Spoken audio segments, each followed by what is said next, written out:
All right, so in this week's lesson, you're going to learn how to play a country blues composition that you can play by yourself. You don't have to get out a jam track or have to sing along or do any of that. You can use any guitar, acoustic or electric guitar, and you can play this finger style or with a pick. You know, I would think it'd be easier to play with a pick because there's some strumming, but some of you that are finger style players, you can strum with your thumb, and so you can do this however you want. So it's very versatile, and it's played in drop D tuning. And so that gives you a whole new set of parameters to work with, and we're going to talk through some of that. Now, drop D tuning means you take the low E string and you drop it down to match your D string. So your fourth string is your D string. So you take that low E and you drop it down like that. That's all you have to do. You can do it by ear. And when you do that, you get this really full D chord, play all 6 strings. It allows you to do some new things that maybe you haven't thought about. Like one thing, for example, is you can just do a bar. So if I wanted to play a G power chord, for example, I could bar on the 5th fret and play those bottom strings with one finger, and I'm playing a power chord. So I can do things like this. So you can play those classic Chuck Berry power chords a lot easier. That's just one idea out of many, which we're going to be discussing as we break this down. Now, I've got this lesson split into 2 parts. So in this video, we're going to cover the first half of the composition. However, if you want to learn the entire thing and have access to the tablature and the on-screen tab viewer, you can get those things by going to activemelody.com, go to the weekly lessons page, and do a search for EP 416. All right, so let me just mention this guitar. This is a parlor guitar.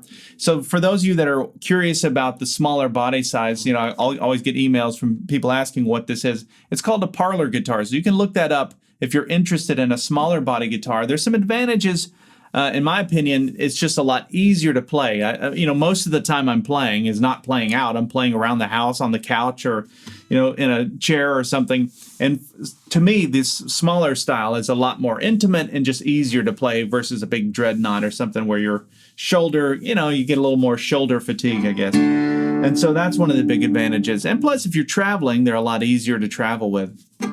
These were the popular guitar back in the day. Now, this is one I bought from a site member. Actually, I put out an email a while ago asking if any of you had any old Martins or Gibsons or Fenders that you might be interested in selling. And somebody came back at me with this, and I was interested in it. It's not any name brand. In fact, I have no idea what brand this is. There's no name on it, no label, probably just an independent luthier back in the day, but the guy thought it was from the 1920s. And I think it may be Brazilian rosewood back and sides. I mean, it has that look, but I'm not really sure. But it's got this great projection. And so I can't remember your name, whoever it was that sold me this guitar, but I'm sure you're probably watching this, and I just wanted to say thank you. I'm really enjoying it. And it's just a great guitar. And anytime you buy something online, you never know what you're going to get. And I've been burned so many times.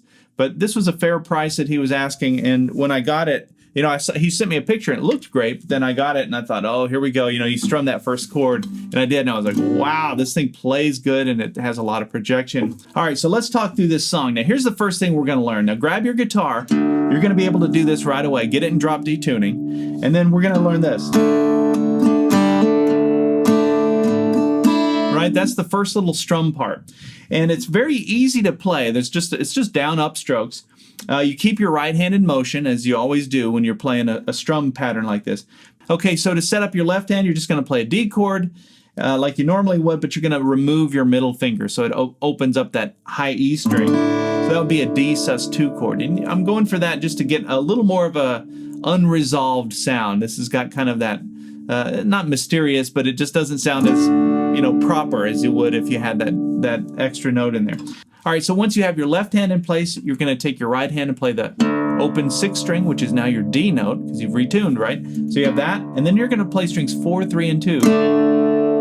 If you happen to hit another string, it's okay, but try and just concentrate on strings 4, 3, and 2. So you have down, down, and then you're going to do down, up, also on strings 4, 3, and 2. So all together we have down, down, down, up. And then we're going to do another downstroke, but watch my index finger on the left hand. It does I release it, and then I do a hammer on, back to that same fret, which is the 2nd fret, 3rd string. So all together now we have, okay? That's really kind of the cadence of the whole thing in a way. Now we go back to the 6th string, and we do another downstroke, and then we go up, down. So let's put it all together from the beginning. We have 1, 2, 3, 4, 1, 2. Let's do it again.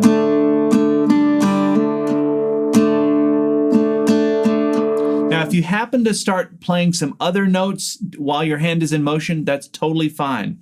And actually, I would encourage you to do that. It's not so robotic that you have to, do exactly the same thing every time. This is the hardest thing about teaching strumming patterns, because when you're learning to play, and I know I've been in your shoes, I remember how that felt when somebody go, oh, just strum it, just keep your hand in motion. But I wanted to know exactly what to play. But it doesn't really work like that. So what happens is, as long as your hand is in motion on the beat, then the rest just sort of happens. If you happen to do an upstroke while you're supposed to be doing a muted strum, it's all okay, as long as it's in tempo. So just try and get that groove. All right, so let's go back to the beginning. And here's one other thing I want to point out. As if we're counting this, 1, 2, 3, 4. When I'm saying 1, that's when I hit that low D string. Not every time, but for the most part. When I'm hitting the bass note, I'm hitting it on the 1. So it's 1, 2, 3, 4, 1, 2, 3, 4, 1. Here, every time I say 1, I'm doing that downstroke on the 6th string. Well, not every time, most times. You'll see what I mean. Okay, from the beginning then. There it is again, and now watch. See what happened here? I switched my left hand to go ahead and play a D7 chord, but leave that open E string. So we're keeping that E string open. But that's the same as your D7 chord that you would know or be playing in first position like this, but we're playing it open. So we have...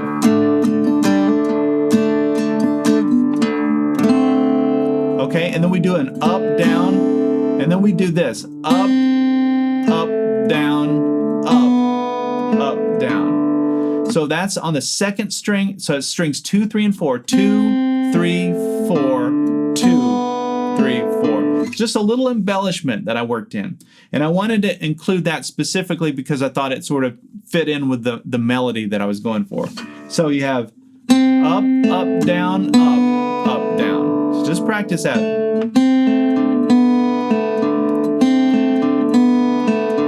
So when we put it all together now, you have this.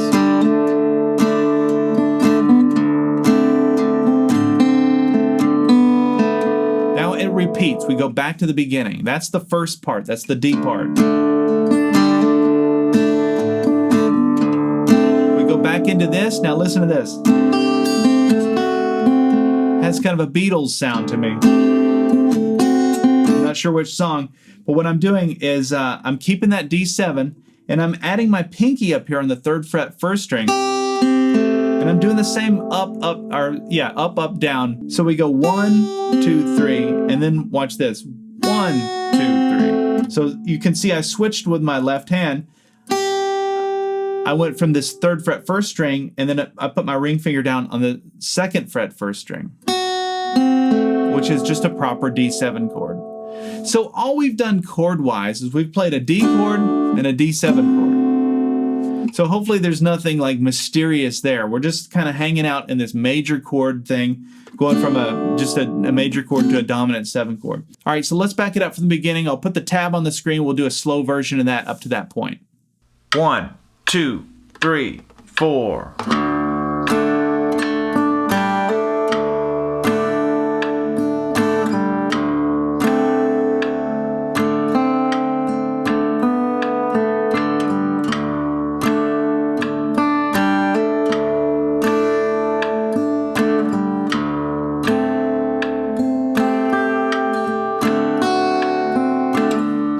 Okay, so now the song goes to the 4 chord, which is a G chord. So remember, if you're playing in the key of D, your 1 chord is a D, your 4 chord is a G, and then your 5 chord is an A. So D, G, and A. So when we come to that G, now remember we've retuned that low 6th string, so you can't be playing a G where you would normally play it, which would be on the 3rd fret, if we're thinking about the 6th string where a G is. So the G would now be up on the 5th fret. So here's how you're going to think about playing a bar chord with this new tuning. You're going to bar now on the 5th fret all 6 strings. And what I do is I put my ring finger down on the 7th fret 3rd string in this case. Now I could put my pinky up here on the 8th fret 2nd string, and if I were to strum that, that would be a G chord. It's missing the 3rd, but that's one way to play a G chord. But what I like about this is I can play the major chord that way, and then I can take my pinky off, but put my middle finger down on the 6th fret 2nd string and get the 7 sound, the dominant 7 sound. So what that allows me to do is some different variations because I'm able to kind of move my fingers around. It's just a different sound than you get when you're in standard tuning. And so what I ended up playing, I actually didn't use my pinky up here and play that major chord. I just went right for the dominant 7 chord and did that little hammer on there. I just thought that sounded really cool. That's another thing that you can do in this tuning. So it's the downstroke on the 1, as we talked about. 1, and then watch this. So down, down, down, up, down. And that's the hammer on. So from the beginning of that, we have. All right, now I go back to that downstroke. And then I break out of that and go right into this lick. Country lick. Now, those of you that have watched my other drop D lessons, which by the way I have 4 or 5 of them, different compositions in drop D, you'll recognize this lick. This is sort of my go-to lick when it comes to drop D tuning. I just love it. It sounds actually kind of country and blues. I hear a little bit of both, but it's super easy to play. It's just frets 3 and 2 and then open. And then we do that again. So I'm starting on the 4th string. Then we go down to the 5th string. And then we go down to the 6th string. So it's just a really nice little fill to get you down to that D. Now the way that I played it was, so I did a little bend when it came to the 6th string. So I put my finger down the 2nd fret, did a bend, a half bend, and release. And then the open D string.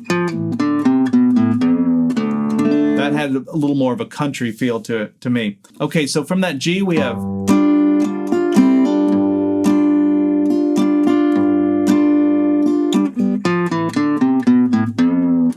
Then we're back to the D, same as before. There's the D7. That's up, up, down, up, up, down. I did 2 of those.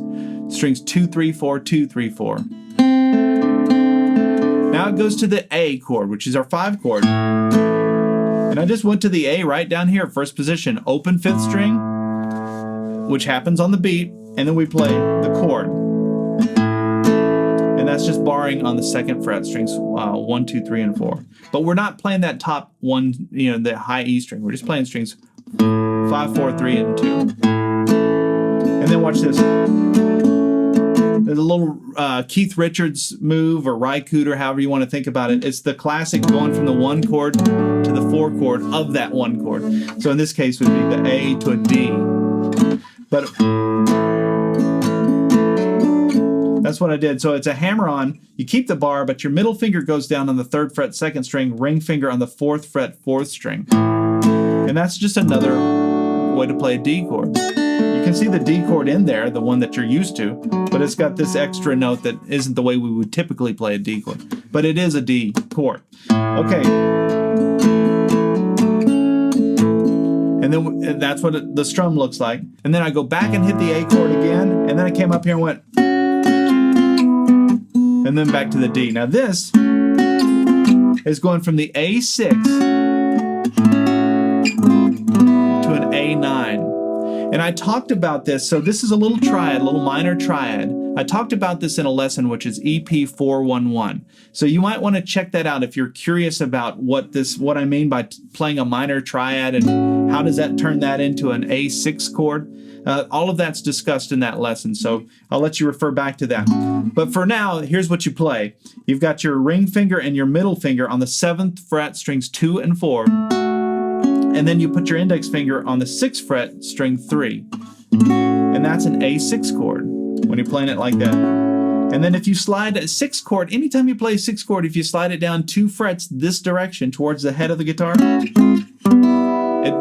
is a 9 chord. So that's an A6 down to a 9. And what I did when I played it, I strummed, did a strum, and then a slide, and then a slide again. So it's like this.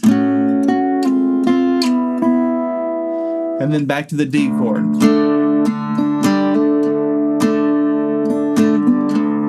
then we went right back into the D7 like we did the first time.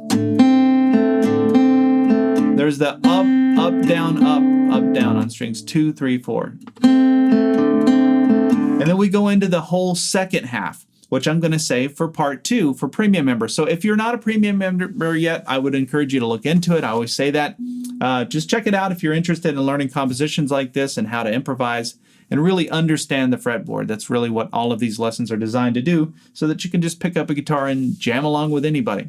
All right, let me back up and play through this one more time slowly, and then we'll see you in part 2. 1, 2, 3, 4.